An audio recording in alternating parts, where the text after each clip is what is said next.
Greetings, everyone. This is Rock and Roll Stock coming at you with the weekly comic book roundup, and actually, we have a very, very short roundup this week, consisting of one book: the Black Label Birds of Prey one shot. Now, this was actually supposed to come out back in, I want to say, February, but it was delayed for whatever reason. On a side note, it's a Birds of Prey story written by Brian Azzarello, the writer of 100 Bullets. So that right there is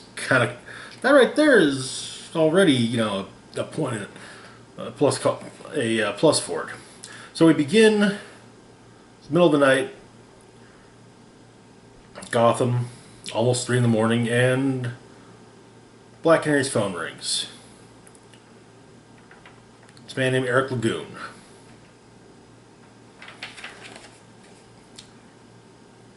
Eric has just been in a shootout somewhere in the desert, and in fact has been shot himself during everything. Apparently, Eric and Dinah had a thing, and well, maybe it didn't go too well, and he's basically calling her to, you know,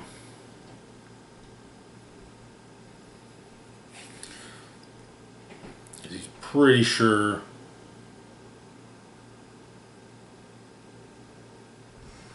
that he's not going to survive what's coming when a group with their a group comes up, and the phone call ends.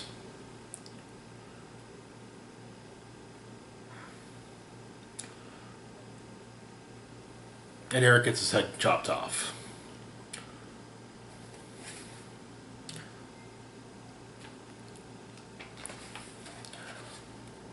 Across town, Harley Quinn's on a bus using a mirror for what's best described as personal therapy. Her previous self, Dr. Harley Quinzel, trying to help, you know, it's basically Harley trying to help herself. So she gets out in Gotham, and well,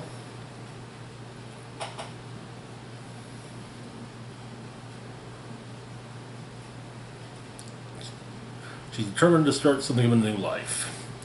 We then cut to Huntress meeting with Renee Montoya, who is passing along information about an upcoming fentanyl shipment to Huntress, or at least intel relating to a player that the GCP's been told to sit on.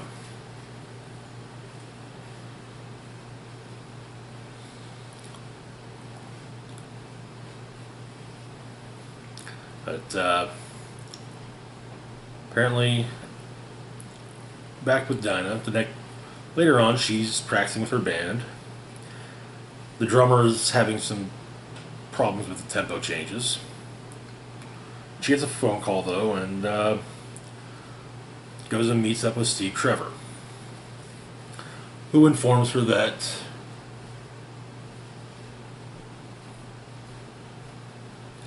Eric Lagoon is dead. And they're pretty sure, and it seems fairly certain that Dinah is the last person he talked to.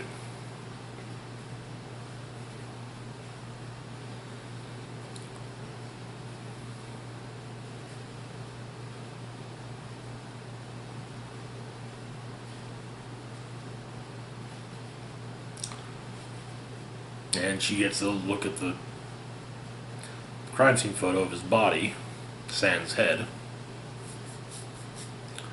and has to wonder just what it is the government had Lagoon wrapped up in. Across town, another bar. Harley is receiving therapy from, well, herself. As she's ordering another drink, some of Joker's goons show up. Apparently, Joker wants to see Harley.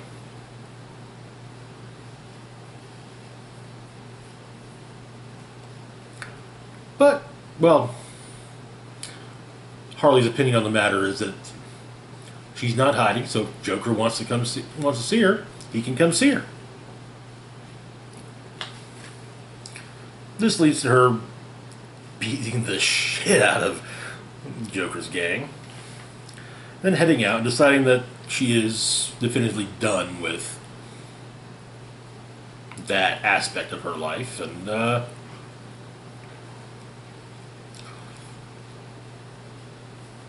she decides she's no longer going to be a villain. She's going to be a crime fighter.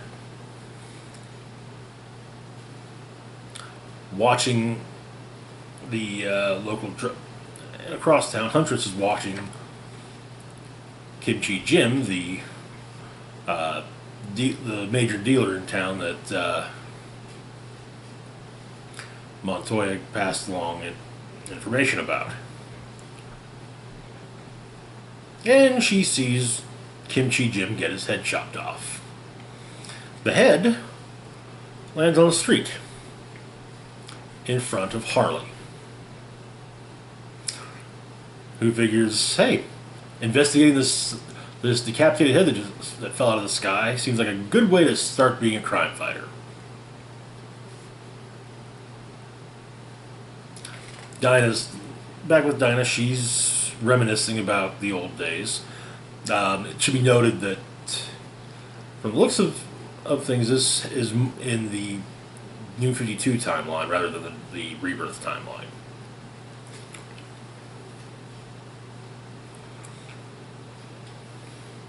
Huntress calls up Montoya to explain that Kimchi Jim is dead.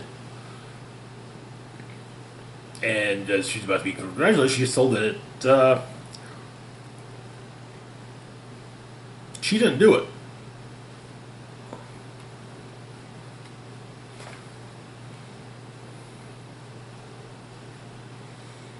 Meanwhile, Harley goes up to the guys up to Kimchi Jim's apartment, holds up the head, and asks if someone dropped something.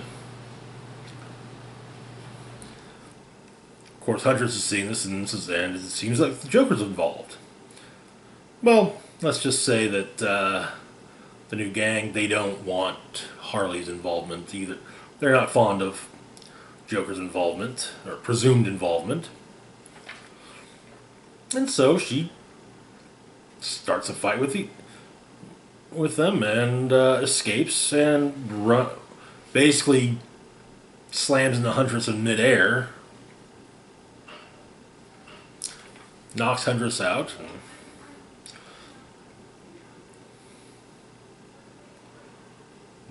we go on. Back with Dinah, her drummer calls, and apparently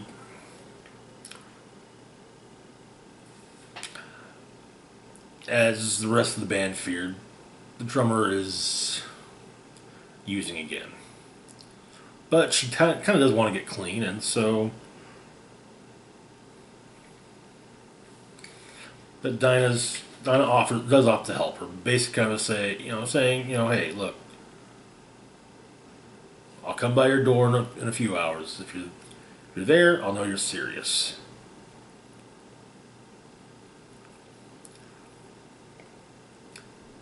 Dinah Dinah does kind of blow Byron off. Huntress comes to in Harley's hideout, and she explains that it's not her hideout, because she's a good guy, and what do good guys call hideouts? So Huntress explains they call them HQs. So she decides that the place she's at is HQ's HQ.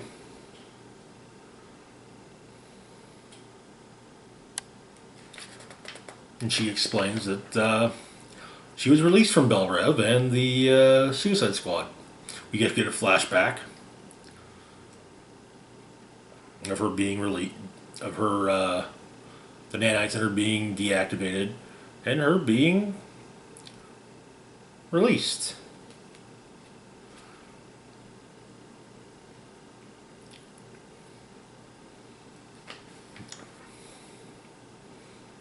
And as her first way of saying goodbye to her old life, she takes off her Daddy's Little Monster t-shirt, tosses it on the ground, and walks away, flipping at the bird.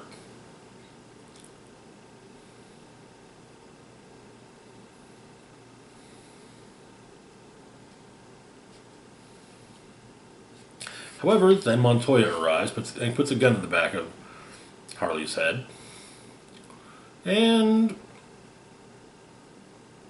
tells her to get on the floor face down, and well, Harley just kind of make me. Then starts counting down from 10. However, before she can get to 1, Harley's HQ gets shot to pieces by Joker's gang out from outside.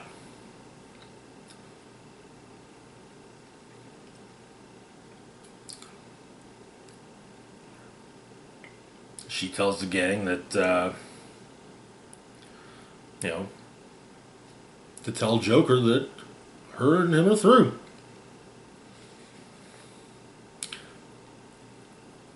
And so Joker, who never appears facially in the issue, gets out of his car with an RPG launcher and fires the RPG into the building.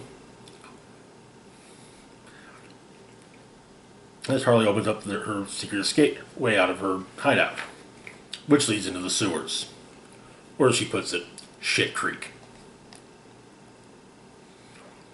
The next morning, Dinah goes to see her drummer and finds her dead on the floor, OD'd. She lets out a canary cry which shatters all the windows in the building. Then gets a hold of Steve Trevor.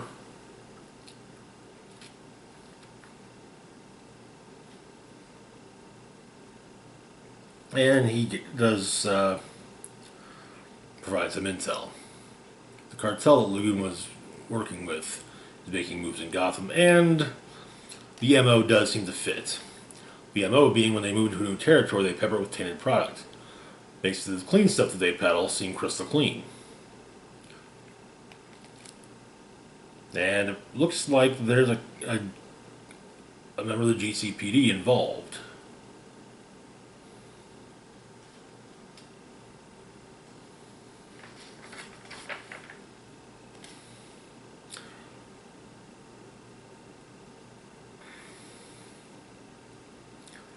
And then Dinah goes to meet with Huntress. And Harley. Not really.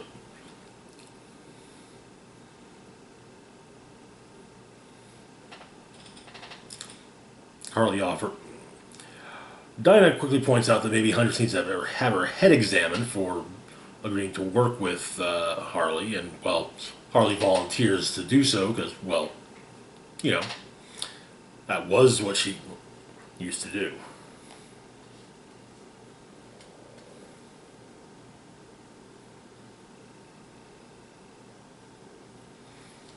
And so, we get a name on the cartel, the Esposo de la Muerta. Canary explains that it appears they're making a play for Gotham. Harley chimes in that they need to show them that Gotham doesn't play.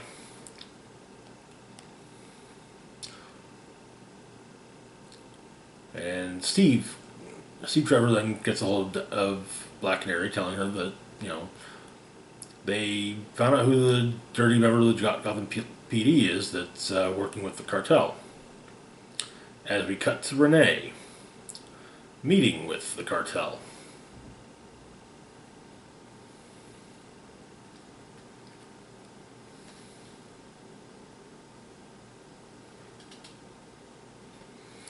Renee Montoya is told that the cartel takes care of their own, and The member who says that then tries to clarify by saying that they take care of what they own.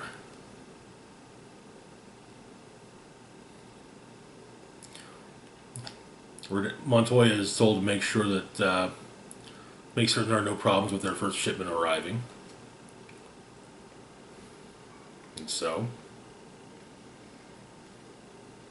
And Huntress tracks her down and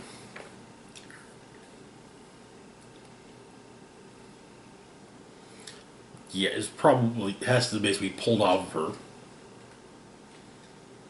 And Montoya explains that this isn't what everyone thinks.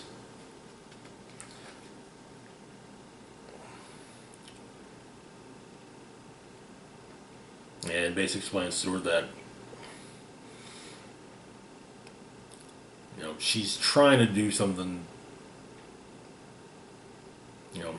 Maybe she's taking a break their teeth before they bite the apple approach.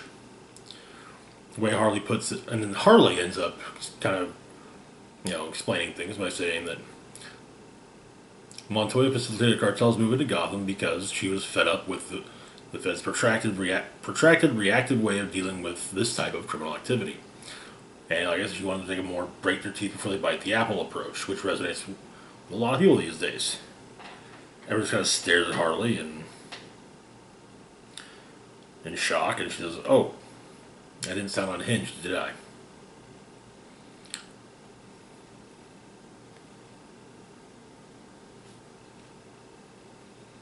But Montoya then adds that she became a cop because life is important to her, and she's grown cold watching it end too many times.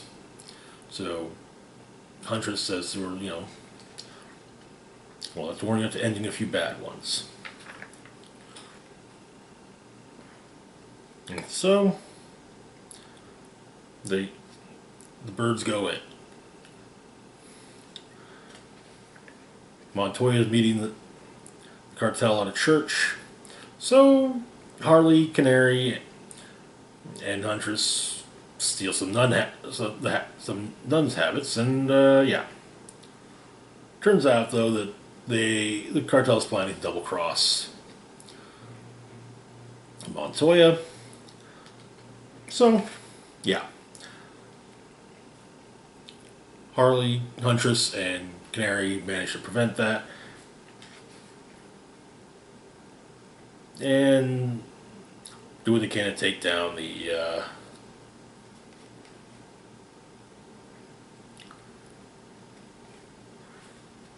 cartel. But, of course, the cartel is not the only problem they have, as the Joker's gang. The Joker and his gang show up. Harley runs after the cartel members as they try to escape. Gets into a fight with the one with the scythe, and manages to knock her off the top of a moving SUV into traffic.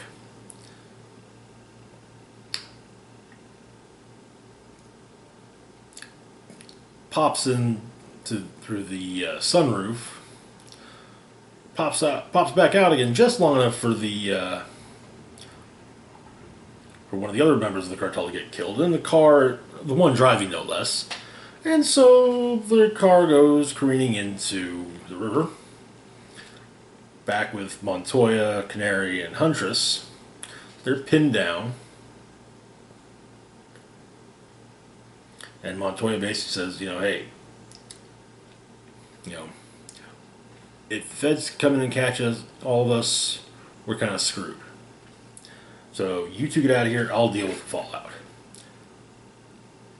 And basically saying, hey, look,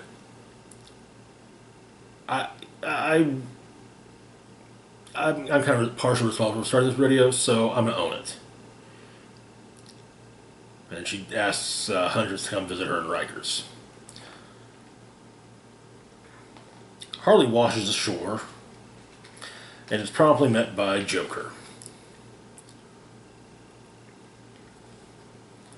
And gives actually quite the speech about how she remembers when Joker told her that he was in love. She thought it was nice to hear. She was flattered. And You know, apparently he said it was the first time, and well, she thought it was bullshit, but she didn't say anything. She wanted to make him mad. But Harley knew deep down that Joker had fallen out of love with the love of his life, and the two of them were just going through the motions. Joker would do something to get his attention. Batman. Batman would hit Joker, lock him away. Joker would sneak out, do something to get his attention, on and on and on. Then Harley and Joker found each other and crawled in each other's void. She kind of says, you know, what a romance. And ends up saying to her, with, I might add, a gun pointed at her face, you know, if Joker kills her, who's going to drive him crazy? He laughs, drops the gun at her feet, and leaves. And the one shot ends with Harley picking the gun up and honestly looking like she's about to shoot Joker in the back with it. That is where things end. And as this is a one shot, that's all they wrote. Anyway, that's it for this week's roundup. Hopefully there will be a larger, more substantial roundup next week. The rest of this week we will be focusing on a few Heroclix unboxings. We got the new Justice League Unlimited set to crack open, as well as a couple starters. Sadly, no Black Widow Gravity Feed yet. But, yeah. So that's going to be the next 2 or 3 days worth of content. As always, feel free to like, share, and subscribe. Links to my Facebook, Twitter, Patreon, and PayPal can be found in the description box down below. This is Rock and Roll Spock signing off, saying, live long and rock hard.